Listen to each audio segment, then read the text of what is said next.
Hello, guys, and welcome back to the Figure Forecast podcast. We are back with episode 4, season 3. This is flying.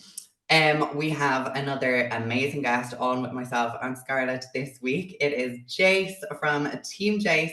If you're not familiar with him already, he is a bodybuilding coach based in the UK. He competed in Classic, in Open, and now he preps for all of the different classes, manages multiple businesses, and is just a very busy man who seems to be quite successful. We were very eager to get him on and just kind of pick his brain about absolutely everything and let the conversation flow.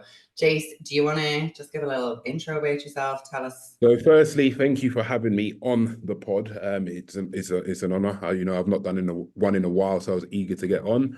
We're a UK-based prep coach company.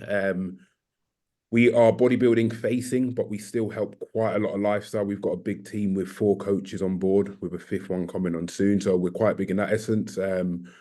Got into the online coaching space very early. I put my first person on stage in 2017 from online coaching. So that was a good 7 years ago now, and they won a British. So it's always been good. And we've gone on to, turn multiple, nearly in double digits of turning people pro and helping people sort of achieve their goals. So yeah, no, it is pretty exciting. Want to get on here and share some of my experiences and see who we can help. Amazing. Thank you.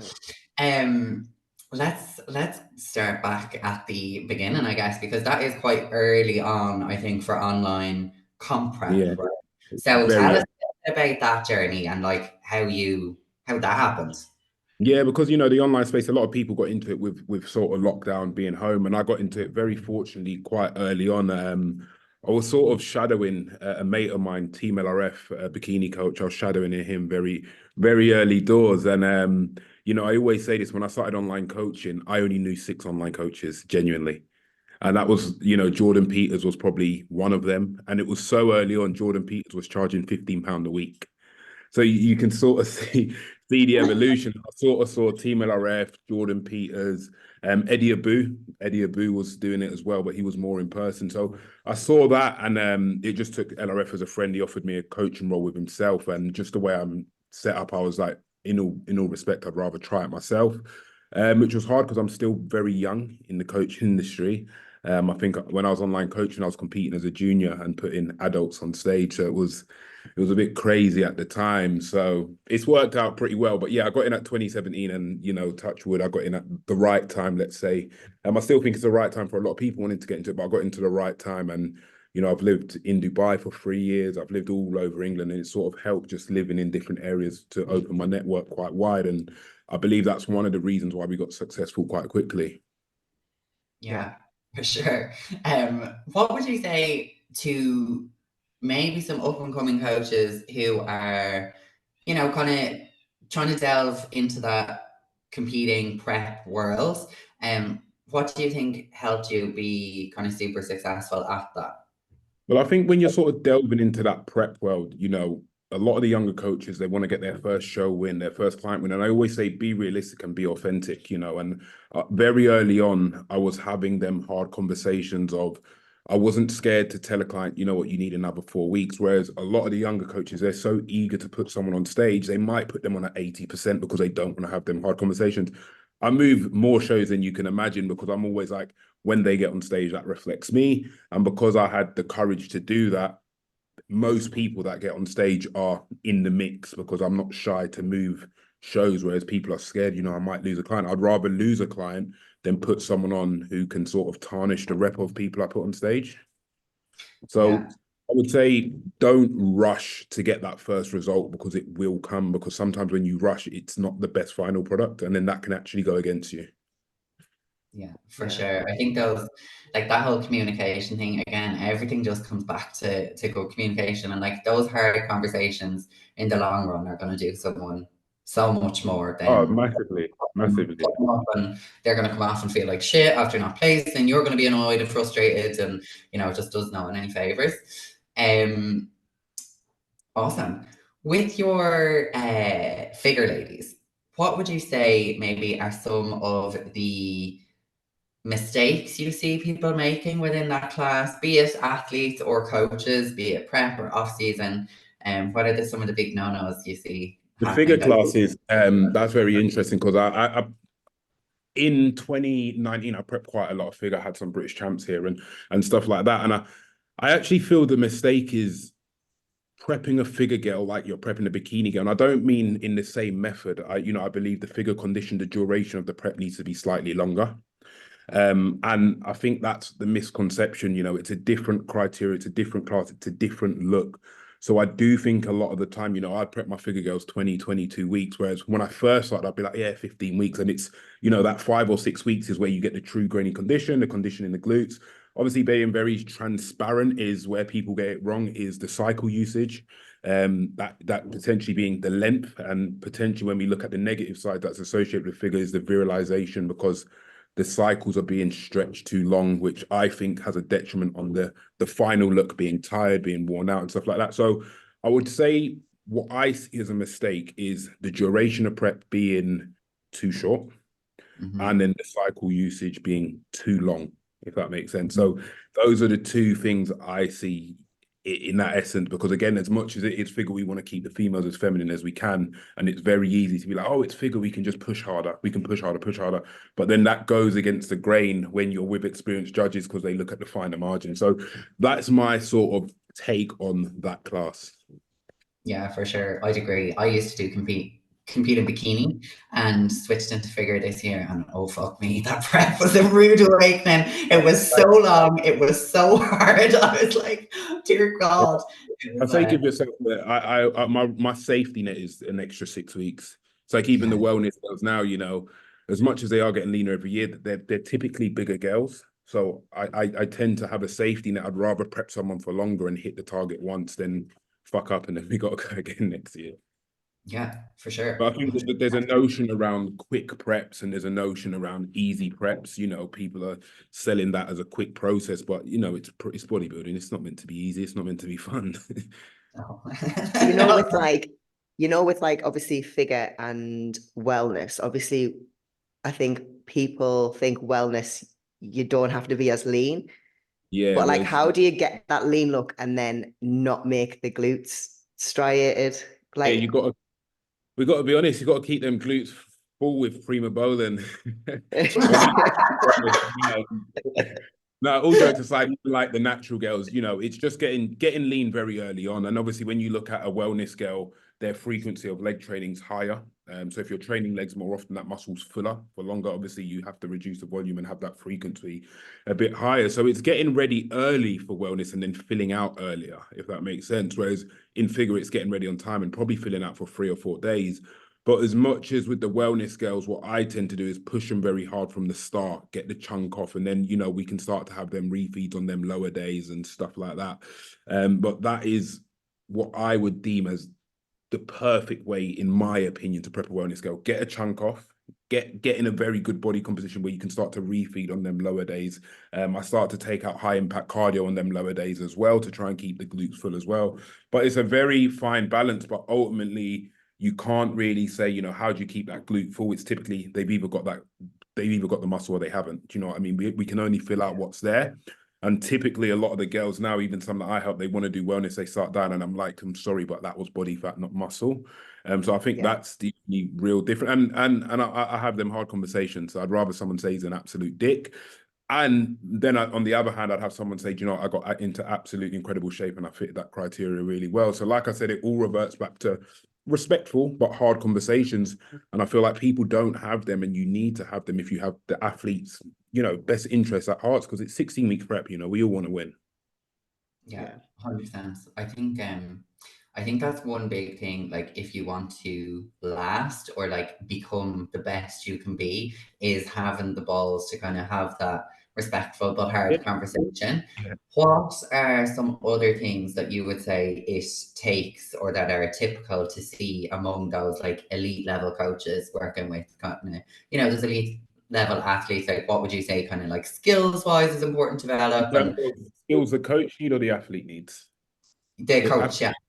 The coach, one, when it comes to actually coaching is the delivery of coaching. It needs, I'm not saying it needs to be fancy, but you need to be able to get your message across. And, like I had this conversation with somebody the other day, it's not just telling your client what to do. You need to explain it so they buy into the process. So if I say to you, you're going to run like 5 low days, you need to understand why, because once you understand the process, you believe in it a bit more rather than being, as humans, we don't like being told what to do, but we like things explained to us so we can sort of meet on a level playing field and be like, all right, I understand what you want me to do. It's a temporary dig, X, Y, Z. And all the greater coaches I've worked with, they've been very clear in their explanation and explained why. And then when you understand it, you buy into it. So yeah, that's what I would say is a skill from the top coaches.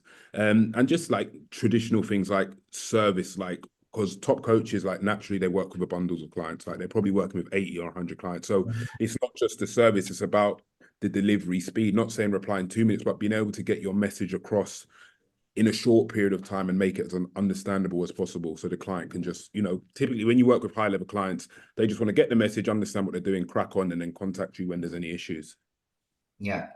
Touching on that, like with that high volume of clients, like because typically you are working with that kind of like 80, 90, 100.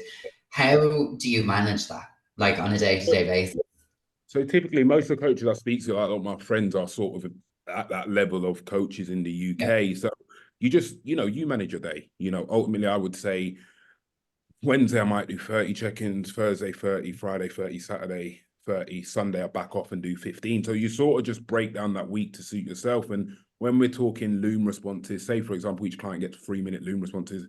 When you look at that 30 in a day, it's not crazy. Obviously with any business, you set constraints. Hey lads, check in by 10:30 a.m.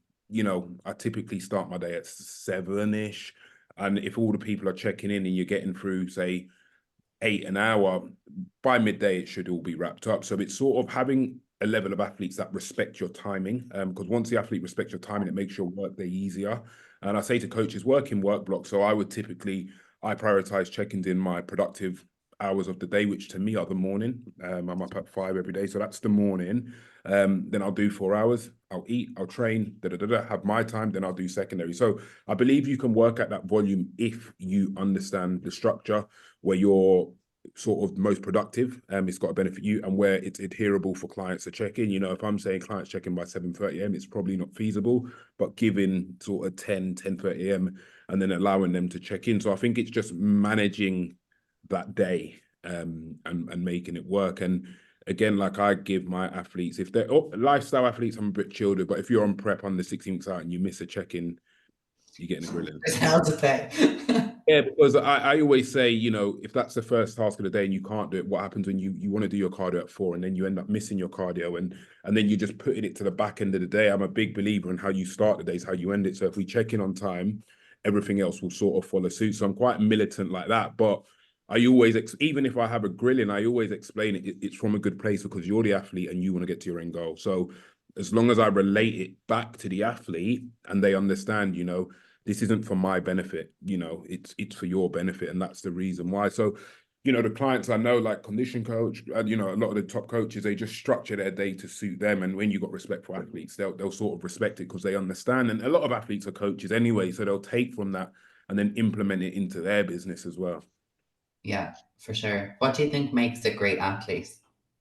I think, what is a great athlete is just being coachable. And I think the hardest skill, like people say discipline, motivate, like being coachable is extremely hard. And I'll be honest, like 1 year, I absolutely said I can't stand prepping males because typically males have a bigger ego than females. So, I'll be the first to admit. So getting that client to adhere to things they don't want to adhere to. Why am I doing 60 minute stairs? Males typically don't like HIIT. Some of my males will do HIIT. Why am I doing HIIT? So getting them to sort of understand that is one of the things, and I associate that with being coachable, being an open book. I've worked with vast amount of coaches, and I've only been able to do that because I'm coachable, and I've got mates that start coach, leave a coach, start coach, leave a coach, people that have 3-4 coaches a year. You have to look at yourself and say, am I coachable? And if not, you need to become coachable because the only way you get super far is by being ultimately open-minded, coachable. Any athlete that wants to compete, like I think people say discipline, but I think if you want to compete, discipline should be something we've always got. Yeah, so I think for me, it would be being coachable and just transparent. Like there's been times in the past where I've, cheated on a diet, but I've been honest. Do you know what I mean? It's like when it's hidden, that's sort of, in my opinion, that's being uncoachable because you're not telling the coach so he can solve the problem. So yeah, the big one for me is just trying to be coachable.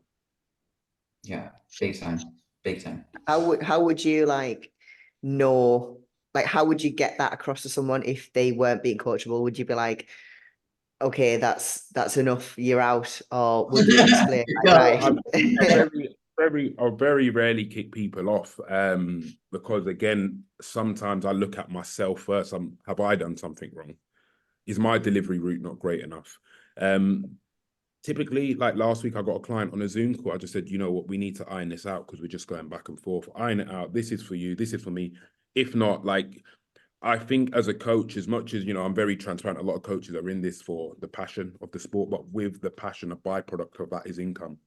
And I say to all coaches, young coaches that, ask me questions, be prepared to say no to money. If I go to pay a coach, say whatever they charge, $300, $250, and that coach says, I don't want your money, you're probably going to turn around and be like, fuck, I probably need to pull my socks up a bit. Do you know what I mean? So when you can sort of not just kick a client off, I always say, try and get your message across. If not, get on a Zoom call because sometimes things come across in text tone. And if it doesn't work and you're doing everything you can, simply just tell that client, I've said it before, unfortunately, I always put the blame on myself. And I always say, I don't think I'm the best coach for you because I'd rather someone say, Jay stopped working with me than, you know what, Jay's kicked me off. So there's two different ways. So I always look at the public perception. I always look at the public perception. So I always put the blame on me. I'm like, unfortunately, I don't think I'm the best coach for you. Even if I might think I am, but if it's not gelling, I want to wake up, go to work every day and be like, I'm really excited to look at that check-in. There's no negatives, you know what I mean? Because it will spiral into my whole day. So I think one, try and deal with the issue in-house on WhatsApp or whatever. But I always say, try get on a Zoom call because, things come across in text tone. If that doesn't work, I always tell the coach to just take the blame. And again, I'd rather say Jase kicked me off I'd rather say, I stopped working with Jase than Jase kicked me off. It just has a negative effect. Yeah, it hurts the ego for sure for them. And like I said, if you do end up saying to a client, you know what, I'm not the best coach for you, you rejecting their money. Like if I wanted to pay a coach and they didn't want money, I'd be like, whoa, what's going on? That would probably then make me reevaluate myself and be like, all right, well, the next coach I work with, I've got to be super adherent. Yeah. You mentioned earlier when you were younger, prepping people who were a lot older. I would imagine that's kind of similar to, let's say, a lot of ladies in the industry trying to prep men, and there's like that kind of a barrier, like be it age or gender. How did you kind of build the confidence or like that kind of authority to be like, right, this is what we're doing, and like get that adherence and respect, and like when you are that. Yeah, I'm just quite bullish in that essence, and I carry myself older. I've always carried myself older than I am. So, and I think with the truth comes respect. With transparency comes respect naturally. So I think, and also I was surrounded by older coaches at the time. So I sort of just me being around them, it sort of gained that authority. But once it's very simple. You just need one person to give you a chance. You know what I mean? I'm still in touch with the first person I put on stage. He's probably about 8 years older. Yeah, he's 8 years older than me. I saw him yesterday, and I put him on stage once, and no one really cares. Like, as mad as this sounds, they don't care about the coach. Like bodybuilding self, I care what the coach can do for me, and that's the line. So it's not like he's young, he's this, he's that. But it's like, can he get me from A to B? Okay, I've seen he's done that with 1, 2, or 3 people. And I think the authority and respect comes from results. And as much as I do help these younger lads probably build their business and stuff, I always say your best business model is results. Do you know what I mean? One thing I would think is like, it's quite hard now though, with it being so saturated with good top level coaches. If you're like a lifestyle coach and you're wanting to put people on stage, how would you get that trust to do that if no one's going to let you do it first? I honestly would say I would honestly say you got 2 routes here, and this is actually going to sound crazy. When the younger people say to me, "I want to be a prep coach," I say, "Don't." I honestly advise you not to, and I say, it depends what you're doing this for. if you're trying to build your career, I always say don't become a bodybuilding prep coach, because in realistically, the elite amount of people that can prep this big, the lifestyle pool's this big. Yeah. So I say, you know what, that I actually push the younger people. I say stick as a lifestyle coach, because there will be a time where I stop prepping people. I say stick as a lifestyle coach if you're building your career. But if this is a passion and you want to put people on stage from a passion point of view, last year I probably put 10 lifestyle clients on stage, because again, it's about them buying into the process. So, you know, it's hard to go out there as a lifestyle client and find competitors. One, you've either got to put yourself on stage yourself, or two, why not that lifestyle client that did a shoot? You can't set them a goal to push themselves even further and set that next milestone. So I always say, you know, my first advice is just become an amazing lifestyle coach. You know, I've prepped people that have won the British and they've left me the next day. You know what I mean? But I've prepped someone to lose, a lifestyle client to lose 10 kilos. They've been with me 4 years. So I always say to the coach, look at it from a career or a passion. Luckily, I can do it from a career and a passion. But even last year, I probably had about 8 or 10 lads that were lifestyle clients that did shoots the year before. And they said, you know what? Going from men's physique from a shoot is not unattainable, especially nowadays. There's first timer shows, natural fed, So I say turn a lifestyle client into a competitor, because you're starting with someone with average genetics. And I always say, you know, I respect it, but anyone can turn a genetic freak into a genetic freak. But if you can do it from a lifestyle, that's gonna, because I actually first competed because I saw someone's picture on Instagram and I said, if they can do that, I can do that. And that's sort of what lifestyle people do. Oh, Tony got in shape, I can get in shape. So my first advice is stay a lifestyle coach. My second bit of advice is turn a lifestyle client into competitor. And then if you can do that 3 or 4 times, you're then going to start to build that sort of party of competitors. And then it's just word of mouth, reposts, and people seeing your work. But, you know, I was very lucky. Like I had someone that landed who had won a British and stuff. So that sort of gave me the traction. Every now and then you might have a friend who trusts you. But typically I would try and turn lifestyle clients into competitors. Yeah, for sure. And I suppose for a lifestyle coach, they're used to working with that person. They know them in and out. Like Yeah, they trust them. So when on the back end of prep, they trust them back end decision. So no, I'm big on it. Like as much as we're bodybuilding face, we've got a big lifestyle team, and every year I'm like, all right, if I can put 3 of these lifestyle people on stages, it's just going to help that lifestyle to first timer demographic and stuff like that. So I always say, like, there's a saying I throw out is just squeeze the orange harder, and that's just typically, you know, work with what you got. Don't go and look for 10 new competitors. Look in your roster of clients and say, how many can I get on stage? Like every year, even now, I've done this 7 years. I probably don't need to. I go through my list of roster and I'm like, I want him to do a shoot, him to do a shoot, him to do a shoot. I want him to do a show, she to do a show. And then I'm just squeezing that orange harder and working with who I got. Because we're in industry in the industry now. Everyone's like, I want new clients. I'm like, just work with who you've got. And then that will naturally, organically grow your business. Yeah, everyone's obsessed with selling rather than retaining, nearly. It's just like I look at everything like your churn rate, how much is, you know, how much you're not dropping off is the best way to run a business, because then your credibility's tenfold. And then if they refer someone, it's from a deed of trust. Yeah, for sure. Because if you have a lifestyle client there for 4 years, that's a Yeah, hell of a lot of people all of their friends, right? Yeah. Yeah, that's my advice. Turn a lifestyle into a competitor, or just stick with lifestyle if it's just from a career aspect. Yeah, you don't need the stress. Don't do it. Listen, I put someone on stage, they won the British. The next day they said, oh, I want to try something new. I was like, wow. Do you know what I mean? Yeah, so it's all a part of the journey.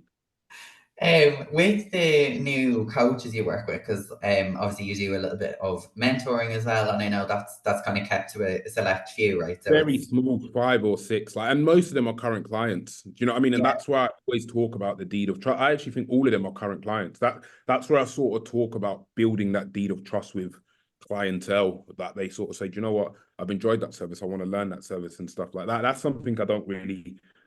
Probably there's an Instagram there, but probably 6 people at a time. When one drops off, I'd probably advertise and stuff like that. Yeah, but I think that's much more helpful or much more relatable than going to a massive business mentor and paying Like mental money, and not a coach. Like they've done it years ago, but they don't have that. Yeah, it's mad because even when I do it, like on that page, you won't see anything about income. I refuse. I don't think income should be a selling point. I always think service should. So them girls and boys I work with, you know, when they check in and I say, send me a client result you're sort of struggling with, you know, and when I launched that, it wasn't respectfully for me to make a lot of money because it's charged very low. It's charged under $600 a month. You know what I mean? It's charged very low with 2 Zoom calls, but it was, you know, if I can sort of help someone, it makes sense. And yeah, you see on that page, there's not one mention about income because I never wanted to sort of sell that as the process. It's like, I'm very big on get your results are everything.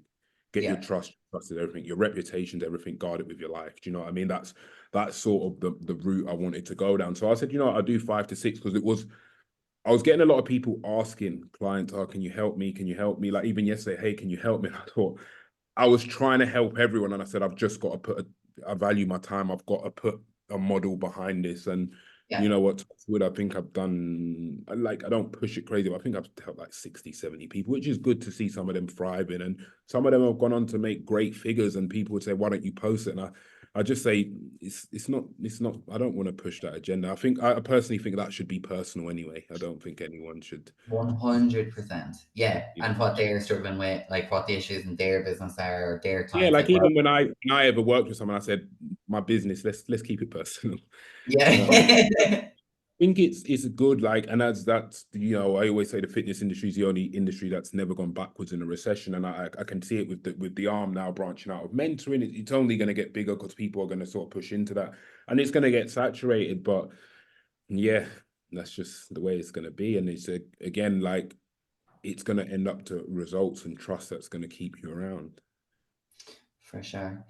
Another one of your babies, nutrition and meal prep. Yeah, chat to me a little bit about that. I'm actually in Dubai next week, but you obviously created the When are raw you food. there? I fly there on the 8th. Oh no way, my birthday's the 9th. I'll see you in Yeah. 0. Zero gravity. So no, nutrition is I actually started that prep company with my pal. We was on prep, and I thought the food is absolutely horrendous from these prep companies, and that was it. And we just turned and was like, should we start our own? And literally, that's how it started. It wasn't like sit down. Like obviously after it was like plan, get things in place, get a team, got a kitchen, get on over there. It's not delivery, it's Talabat. Get on Talabat and stuff like that. So now it's sort of it's got there, but it genuinely started because one, I didn't want to prep food. Two, when I was getting food from company, they were either underweight, overweight, you know what I mean? That was not cooked great or that all the time. Like even mine, I can't say mine's perfect all the time because I've got meals from mine and there's going to be discrepancies with any meal prep company. I'm always transparent with that. So I was like, you know what, let's sort of start this. And even when I talk about the bodybuilding demographic and the lifestyle, we're actually lifestyle now, not bodybuilding, because we realize bodybuilders, one, a lot of them, the disposable cash isn't there if they're solely bodybuilding. Two, bodybuilding, like myself, I like to be accountable and know what I've put in my food. So when you look at it from that aspect, lifestyle clients, as long as it's healthy, we'll eat it, we'll be on the go. So even getting into that is something I say, you know, I always look at the pool of people we can help rather than, so I was like, all right, let's go to lifestyle. And now we're lifestyle with a few bodybuilders. And that's just worked out better. And that's been going for about probably 2 years now. Amazing. And were you always big into the nutrition end of things? Like, was that Yeah, a I've played passion? sports since I was a kid. So I've been eating out of a Tupperware since young. Let's put it like that. Like even someone said to I'm me, actually launching a line next month, guys. Jase's. Yeah. I've always been like very like even now I've not competed in 2 years, but my first meal today, no carbs. I know my next meal. If I'm out, I'm like, all right, sweet, I'll eat that because I know that's very similar. So I've always been quite food conscious, not from bodybuilding, like from a performance, like I boxed when I was young at a high level. I was on rugby scholarships and stuff like that. So I've always been quite keen on my nutrition. So I was like, sweet, let's just rock and roll and see what comes from it. Because even like just not from a performance standpoint, I think if you eat well, you're just mentally a bit sharper.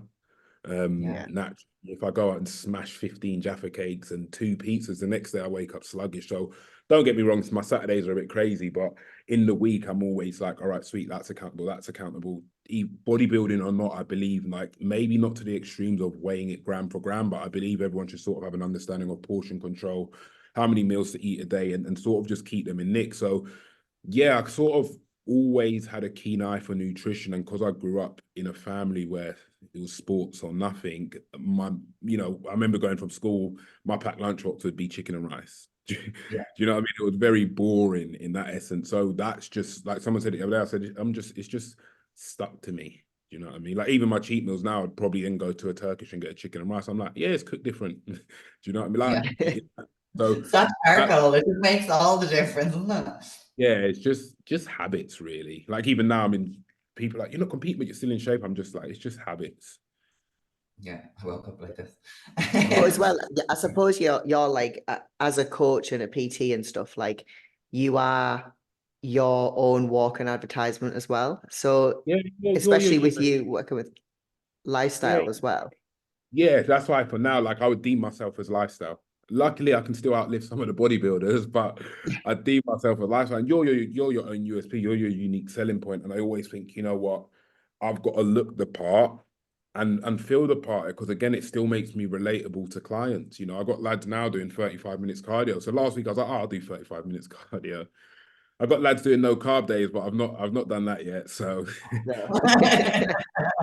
like for me, it's like naturally as I get older, I'm like, well, I need to probably stay in better nick, better shape, because like I said, I'm very forward thinking. I'm not going to prep forever, because soon enough, I'll be the old prep coach. There'll be a young prep coach. And you just got to move with your demographic. Do you know what I mean? And move with who you want to work with.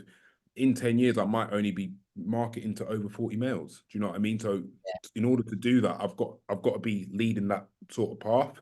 So I always forward think. I'm a bit overthinker. I always forward think like that. So at the minute, I'm like, all right, well, I need to be in shape and I need to hang with the bodybuilders, but look better than the lifestyle clients I prep. So let's sit there for now. Love it. On that note, like with the walking business card, I always said like it's so important if you're a coach or PT, you need to be in shape. Like, and this is bollocks. If someone says, "Oh, it doesn't matter what you look like, it's what you know," I'm not going to a fat coach. Like that's the end of it, right? So I I think that's always super think like important. there's a case of like when I give my client 60 minutes cardio, my typical reply is, I don't know anyone that's died from that. Do you know what I mean? Like when hard, I'm like, well, I don't know anyone that's died, so get on with it. Because I know there was times where I did 70, 80, 90 minutes on 50 grams of carbs a day. So as much as it's hard, I always say, hey, bro, I've been there. Like, I know you're flagging. I know your feet's dragging. And you have to go for a prep. I know when a client's feet's going to drag.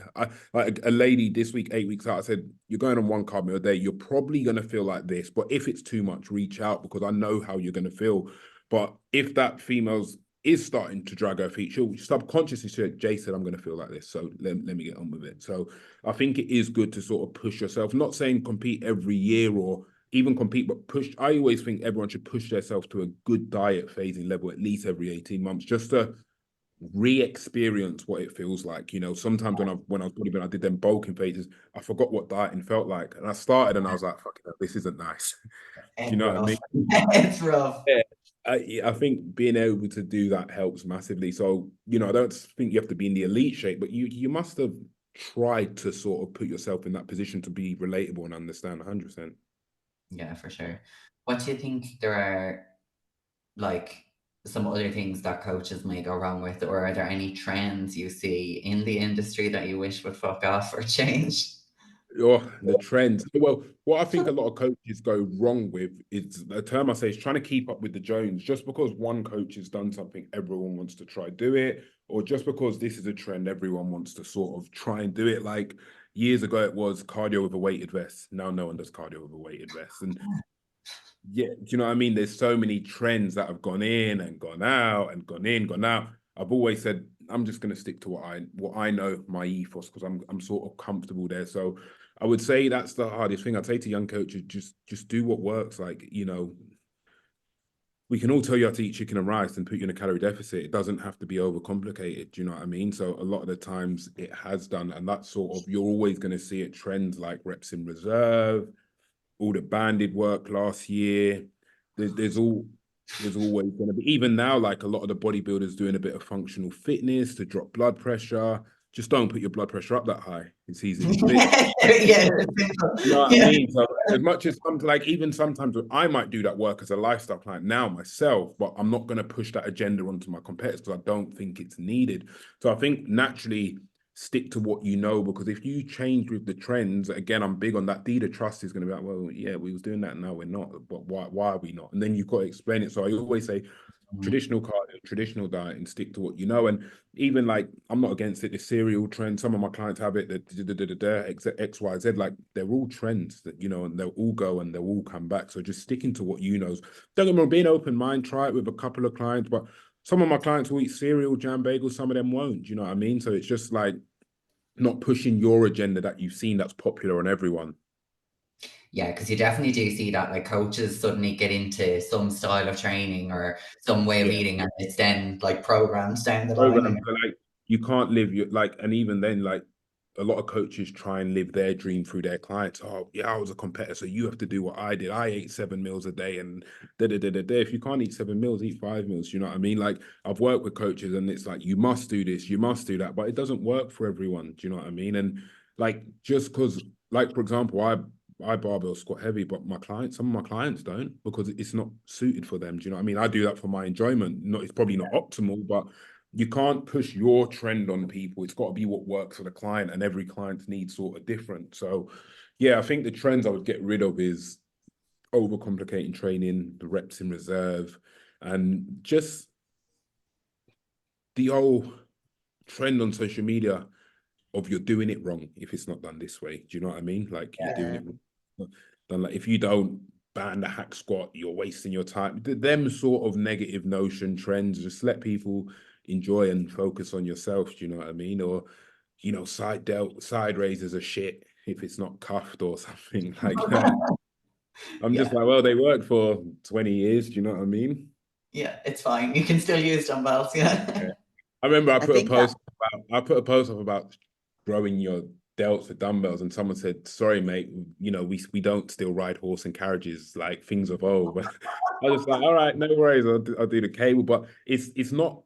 It's like projecting your opinion on what someone's doing. I always say, like, keep your opinion. Like even me myself, like I've always said, my coaching opinion on training, push pull legs, single split. I'm just gonna keep it to myself because it's just easier. It's safer. You're not open for an attack. So no, I'd Yeah. say like the trends. I'd say look at them. If you're a coach, try it on yourself. Is it going to be applicable to my client? Then go from there. Yeah. do you think that like the overcomplication like stops like clients from actually just training hard because they're thinking too much about being perfect? Hard. It's a hard one. One, like I get it. Like I'm not a believer just move weight to A to B, but I feel like certain parts of your off season, that's the case. But I believe it puts constraints on it trying to get form absolutely perfect. Do you know what I mean? Because when you're training, you're fatigued, you're dieting.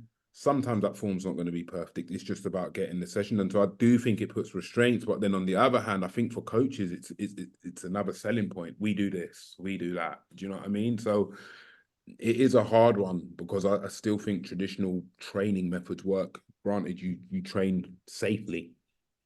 Yeah. 100%. But And people always end up coming back to them anyway. Like when yeah, they're done. you just go back to what you know, like single Yeah. bodybuilding splits, they've been around for years. You know, trends come and trends go, but naturally people will revert back to that because it's worked. It's worked time after time again. Yeah. Yeah. No, it's really interesting. One kind of semi-last question. With all of the clients, all of the businesses, with your own training, there's obviously quite a big element of time management and Yeah. efficiency. And I think that is something, be it athletes or coaches, can be a big struggle, competitors or lifestyle. Is there anything you'd say in like that helps you kind of, get it done? Like, is it a whiteboard situation? Is it apps, or is it just like a Oh, mindset thing? Or it's my notes. Like oh yeah, I'm sort of hour to hour in the diary, but as much as I do say to people, like, you know, I don't preach work yourself into the ground. Oh, I work 60 hours. Like I never preach that. Like I've still got flexibility. Like I can choose like Tuesday's a chilled out day. Like I've probably got my training in my diary today and just a few WhatsApps. That's like my reset. Monday similar. You know, you choose how hard you work. And you know, there's been times where I've burnt out and I've worked through the burnout and I've been like, yeah, I feel fine. But that's not the best way. You know what? You need to be fresh mentally. You need to be fresh in a good spot. Like I typically push hard Wednesday to Sunday. And you know what? If I can't work 5 days a week, who do I think I am? Do you know what I mean? Like I always say, I work an 18-hour shift on security in things they don't enjoy. So I always look at things from the outside perspective. So in terms of productivity, I always say, like, I do my cardio at 6 and then I start my day at like 6:45. That's my most productive time of the day. And even now, like I don't eat carbs in the morning just because I'm like, well, carbs make me a bit sluggish and lethargic. So I always plan my day about being productive. And then, you know, again, I say to client, like coaches, block out your time to reset. My training time, no one can disturb me in my training time. And then finish up, like coaches do have a glamorous life in terms of if you structure it well, your days can be done by 1, 2 p.m. Do you know what I mean? Yeah. Maybe 3, if you structure it well. And I'm talking that's probably 6 till 10, having a break, having a meal, training, coming back, picking up secondaries. Like if you do that, because what a lot of young coaches do, they start coaching and say, all my check-ins are on Saturday and Sunday, and then it's not manageable. Do you know what I mean? But it's like I always say treat it like a full-time job. So in my head, mentally, I'm like, well, we're clocking in at 6:45 today. That's like religiously, no matter where I am. And that's where we start. And this is our, like, I factor in a break. This is our 15-minute break. This is my lunch. And then we go from here. Because as much as I work with a high volume client, like if it was unattainable, I wouldn't get the results. Yeah. Yeah. So it's clearly attainable it's clearly manageable, sorry, in that respect, because my mind's still fresh. I'm not burnt out. We can still get the results. So you're just managing your day. Like, and I do it now, like, and my missus thinks I'm crazy. I'm like, so what time are we going out? Like, you're going to the family, it's not in my diary. So I live by a diary. Because I was an athlete younger, I've always had to live by that diary.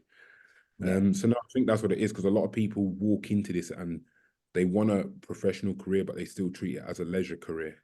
You know what? Yeah, I just get back to that when I can. Like my clients checking at 10 a.m. If it's late, you get picked up in the evening. Like set the standard, but you've got to set the standard for the client that you'll set for yourself as well. Like I loom response for my check-ins. You know, some of them are longer, some of them are shorter, but even if I'm traveling, I will always make sure that is the one thing I do. Like if I'm traveling other side of the world, if I'm at a show, even if it means I have to step to, that's like, there's certain constraints that I have to hold myself accountable to. And I think that sort of gains a level of respect as well. So it's time management. Like, yeah, today I'm doing pretty much what I want to do. And then tomorrow I'll start, like, people who check in sort of twice a week will do Wednesday, and then it will be like Thursday client, Friday client, Saturday client, Sunday.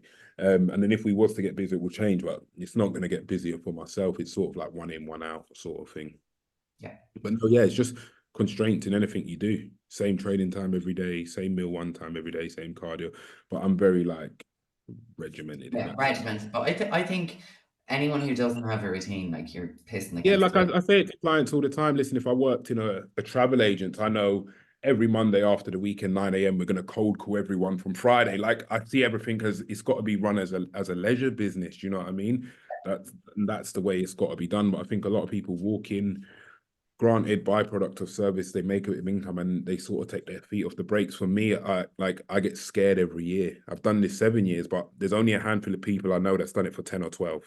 Do you know what I mean? So I genuinely, that keeps me going. I'm like, well, this has to be better because, you know, I don't know myself, people that have been coaching for more than 10 years.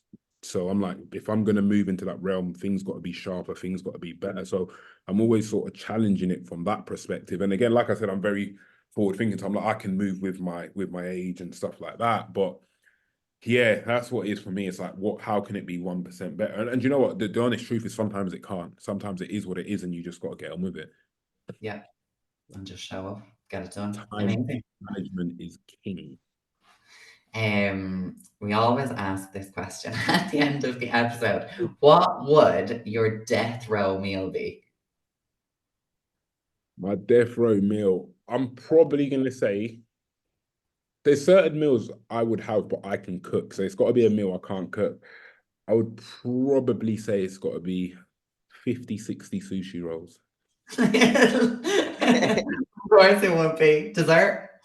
Dessert, I'm very simple, probably like a sticky toffee. But yeah, no, it's a sushi, big sushi roll, 50, 60 sushi rolls. Like one of them big balls. Oh yeah, when I was competing, I used to be like, yeah, we'll do 64 sushi rolls, and then each week try to put 8 on. So yeah, we got to 100 at one point, and that was like sickly. So yeah, it would be that, because ever since I've stopped competing, I've not push my cheat meals like that. Do you know what I mean? Because I can sort of have them when I want. So that's always one of my memories. I'm like, man, we used to do like 50, 60 roll sushi meals, which is a bit crazy when I think about it. That would definitely be my meal, a sushi meal, because I can't cook it. So I'm like, yeah, that would be a meal. But I can't cook dessert. So yeah, sticky toffee. Fair. Do you want to tell people where to find you, how to work with you, all that stuff? So we're trying to do a big platform push. So we are on YouTube, nothing crazy, but we're on there. I think just Team Jase or Jase online coach, but Instagram's the main platform, which is Jase_345, and then it will be linked to the team page, which is Team Jase.